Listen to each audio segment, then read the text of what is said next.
நந்தன் படக்குழு சார்பாக நாயகனுக்கு பிறந்த நாள் பரிசு. உற்சாகம்.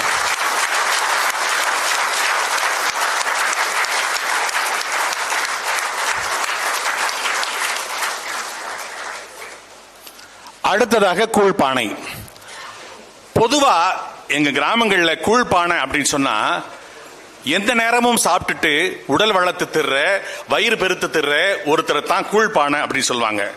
அப்படி எந்த ஒரு உடலும் இல்லையே, அவருக்கு ஏன் இந்த இயக்குனர் வந்து கூழ்பானன் பேர் வச்சாரு அப்படின்னு நான் யோசிக்கிறப்போ, கிராமங்கள்ல சில வீடுகள்ல கூழ்பானன் இருக்கும். அதுல எப்பவுமே கஞ்சி நிறைஞ்சு இருக்கும். வர்றவங்க போறவங்க பசிச்சவங்க யாருனாலும் வரலாம், சாப்பிடலாம், போகலாம்.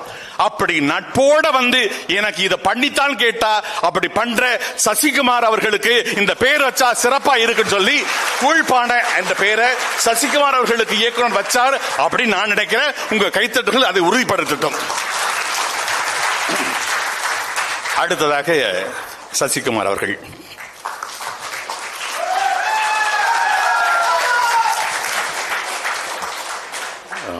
எல்லோருக்கும் வணக்கம்.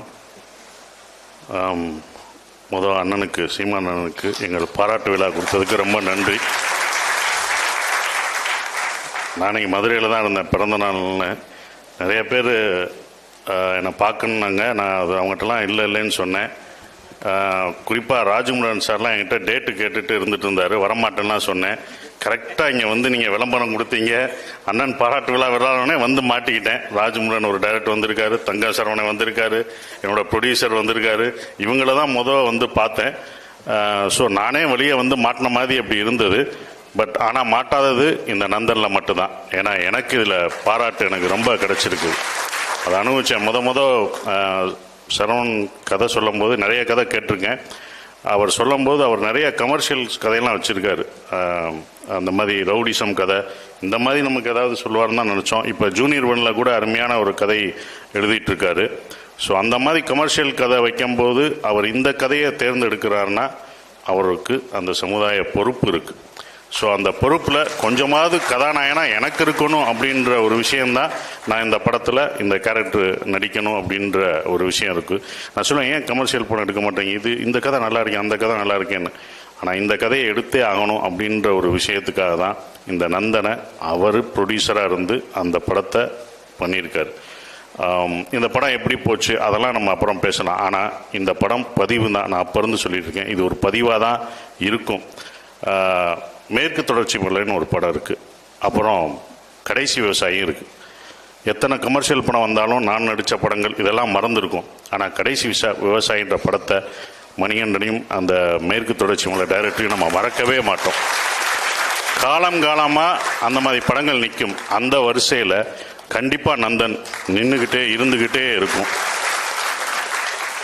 பாலாஜி சக்திவேல் சார் சொன்னார், எங்களுக்கு அடிக்கடி ஒன்று சொல்லுவார் இந்த படத்தை பற்றி, இது வந்து வைரம் தேய்க்க தேய்க்க அதோட பளபளப்பு கூடிக்கிட்டே இருக்கும் அப்படின்னாரு. இப்போ தான் அந்த வைரத்தை முதலாக தேய்ச்சது சீமான் அண்ணன் தான். படத்தை காமிச்சு எங்களுக்கு முதல் விருது இந்த பயங்கரமாக இருக்கும் ஆறுதல் பரிசுன்றது இல்லாமல் பெரிய விருதாக இருக்கும் பார்த்தீங்களா, இந்த விருது தான் எங்களுக்கு முதல் விருதாக எங்களுக்கு இது கிடச்சிருக்கு. சீமான் அண்ணன் கையில் கிடச்சிருக்கு. இனி நாங்கள் வாங்குவோம்ன்ற நம்பிக்கை எங்களுக்கு இருக்குது. இதுதான் போய் சேரும். இது ஒரு பதிவு. இப்போ வரும்போதே பார்த்தேன், வெங்கடாச்சார் பாண்டே எல்லாம் விவகாரம் பிடிச்ச ஆளாக தான் இருக்கேன் சார். விவகாரன்றது நான் பயப்படுவேன் சார் உங்களை பார்த்து. அப்படி தான் அந்த நீங்கள் வேறு விவகாரம் நினச்சிடாதீங்க. என்னடா சரவணன் பழகுற, ஏன்னா முதல் எனக்கு சரவணனை அறிமுகப்படுத்துறதே எனக்கு வந்து ஆனந்த உடன் ஆஃபீஸில் அவர் தான் சரவணன். அப்போ வந்து அமீர் அண்ணன் ஒரு பிரச்சனையில் ஜூனியர் உடனில் எழுதியிருந்தார். அப்போ ஒரு பெரிய பிரச்சனை வந்தது. இவர் தான் சரவணன், என்னோட பிஆர்ஓ சொன்ன இவர் தான் சரவணன், இவர்கிட்ட மட்டும் பேட்டி கொடுத்துடாதீங்க, மாட்டிடாதீங்க அப்படின்னு எனக்கு இது பண்ண ஆள் தான் சரவணன். அதுக்கப்புறம் தான் நாங்கள் நண்பர்களாகி இவ்வளோ தூரம் 20 வருஷமாக நாங்கள் நண்பர்களாக இருக்கோம். ஸோ அவ்வளோ எல்லாருக்கும் நண்பர்களாக இருக்கார். சரவணால் முடியும் தான் இவங்களெல்லாம் சேர்க்க முடியும். ஸோ சரவணுக்காக தான் எல்லாரும் வர முடியும் அப்படின்ற ஒரு விஷயம் இருந்தது. இந்த படம் எங்களுக்கு வந்து இதில் பணிபுரிஞ்ச எல்லாருக்குமே ஒரு நல்ல ஒரு எனர்ஜியை கொடுக்குது இந்த படம். அதுதான் உண்மையான ஒரு விஷயமா இருக்குது. அதுவும் சீமான் அண்ணன் வந்து படம் பார்த்துட்டு இது இப்படி தான் இருக்கும், இந்த படம் இப்படி தான் இருக்கும் அப்படின்ற ஒரு விஷயத்த கரெக்டாக சொன்னார். ஏன்னா அவர் அரசியல் தலைவர் மட்டும் இல்லை, அவர் சிறந்த ஒரு இயக்குனர், கதாசிரியர். எங்களுக்கெல்லாம் அப்படிதான் தெரியும். நாங்கள் நேசித்த ஒரு கதாசிரியர். அவருடைய பாஞ்சாலங்குறிச்சி படத்தை நாங்கள் அவ்வளோ ரசித்து பார்த்த ஒரு விஷயம் எனக்கு இன்னும் இருக்குது. அவர் எனக்கு இன்ஸ்பயர் ஒரு படத்தில் அந்த மாதிரி ஒரு பாட்டு வைக்கணும்னு நான் நினச்சிக்கிட்டு இருக்கேன். இன்ன வரைக்கும் நான் டைரக்ட் பண்ணலை, அமையலை. ஆனால் கண்டிப்பாக வைக்கணும். அந்த மாதிரி ஒன்று பண்ணணும்னு பாஞ்சாலங்குறிச்சியை பார்க்கும்போதெல்லாம் எனக்கு தோணும். அது என்ன பாட்டுனா, ஒரு சோக பாட்டை, அது அவ்வளோ லவ்வாகவும் இருக்கும், சந்தோஷமாக இருக்கும், ஆனால் சோகமாக இருக்கும். ஆத்தோரம் தோப்புக்குள்ள அத்தானை சந்திக்க தான் ஆசைப்பட்டேன் அப்படின்னும் போது விஷுவல் எல்லாமே சந்தோஷமா இருக்கும். ஆனால் கடைசி அத்தனையும் பொய்யாச்சே ராசா ஒத்தையில நிற்கி இருந்து ரோசான்ட்டு ஒரு டாப் ஆங்கிளில் அப்படி தனியாக சோகத்தில் நிற்பா. அதுக்கப்புறம் அதுவும் நான் என்ன தைச்சி விட ஆசைப்பட்டேன் இப்படின்னு ஒன்றுனா வரும். அதெல்லாம் லவ் ரொமான்டிக்காக இருக்கும். எப்படி அந்த ரொமான்டிக் சாங்காக அதை பார்க்குறதா இல்லை சோகப்பாட்டாக பார்க்குறதா, இது என்னவா நான் பார்க்குறது அப்படின்னு இருக்கும்ல. இது சோகப்பாட்டு தான். அவள் சந்தோஷத்தை சொல்லி அப்படி காம்பவுண்ட் வச்சாங்களே, அந்த இடம் எனக்கு ரொம்ப பிடிச்ச ஒரு, இப்படி ஒரு பேத்தா சாங்கை, ஒரு சோக பாடல்களை இப்படியும் கொடுக்கலாம் அப்படின்ற ஒரு விஷயத்த நான் அப்போ ரசித்தேன். நான் தேட்டரில், சினிப்பிரியா தேட்டரில் பார்த்து ரசித்த பாடல் அந்த படமும். பாஞ்சாலங்குறிச்சி பாடல்லாம் எனக்கு பிடிக்கும். ஸோ ஒரு நல்ல திரைக்கதை ஆசிரியர். அப்புறம் பசும்பொன் படம், தம்பி, இதெல்லாம் நான் ரசித்தது. ஒரு திரைக்கதை ஆசிரியர் ஒருவர் எப்படி பார்ப்பாருன்னு ஒன்று இருக்குல்ல, அந்த படத்தை எப்படி பார்த்துருக்காரு, இந்த படம் என்னவா ஆகும் அப்படின்ற ஒரு விஷயம்தான். அன்னைக்கு ஆடியோ ரிலீஸ் வந்தப்போ கூட சொன்னார், இந்த படம் நல்லா இல்லாட்டி நீங்கள் ஆடியோ ரிலீஸ் கூப்பிட்டப்ப நான் வந்திருக்க மாட்டேன், டே அப்புறம் பார்த்துக்கலாம்னு சொல்லியிருப்பேன். ஆனால் நம்பி வந்தேன் அப்படின்னு சொன்னார். நம்பி இப்போ வரைக்கும் நிற்கிறாரு. நம்பி எங்களுக்காக பாராட்டும் கொடுக்குறாரு. இதுதான் எங்களுக்கு சரவணனுக்கெல்லாம் கிடைச்ச ஒரு பெரிய விஷயமா நினைக்கிறேன். நிறைய விஷயங்கள் இப்போ கூட கற்றுக்கிட்டு தான் இருக்கோம். ஏன் அவரை படம் பார்க்க சொல்கிறோம்னா, இனிமேல் அவர் அரசியல் மட்டும் பார்க்க முடியாது, கலைக்கும் நீங்கள் ஒதுக்கி தான் தரணும். நாங்கள் கூப்பிடுவோம், படம் பார்க்கணும், நல்ல படத்தினா எங்களை ஆதரிக்கணும், நீங்கள் ஒரு விருது வைக்கணும், உங்கள் இதிலே விருது கொடுத்துக்கிட்டே இருக்கணும். அது எங்களுக்கு ஊக்கப்படுத்தும். நிறைய விஷயங்கள் இருக்கும் எங்களுக்கு. இப்போ சமீபத்தில் கூட இளையராஜா பாராட்டு விழாவில் அவர் சொன்னார், மூடுபனி படத்தை. அப்படியா அப்படின்னு மூடுபனி படத்தை அவ்வளோதான். அதுக்கப்புறம் நான் திருப்பி மறுபடியும் பார்த்தேன் பாலுமகேந்திரா படத்தில். அவர் சொன்ன ஒரே ஒரு விஷயம் தான், ராஜா சாரை பற்றி சொல்லும் போது, பிரதாப் போத்தன் அந்த படத்தில் படம் ஃபுல்லாக வில்லனாக இருப்பான். ஃபுல்லாக வில்லனா, எல்லாராலையும் வில்லனாக்கப்பட்ட ஒருத்தன், அவனை பிடிக்கவே பிடிக்காது. கடைசி அந்த சாங், அந்த கோரஸ் ராஜா சார் பாட்டுனால, அந்த மொத்த படத்துலையும் அந்த ஒரே ஒரு வரி பாட்டுனால ஹீரோவாக்கப்படுவார். இப்போ போய் பாருங்க அப்படின்னாரு. போய் பார்க்கும்போது இப்போ வேற மாதிரி நாங்கள் பார்க்கணும் அந்த படத்தை. இத்தனை வருஷம் கழிச்சு நாங்கள் வேற மாதிரியும் பார்க்குறோம்.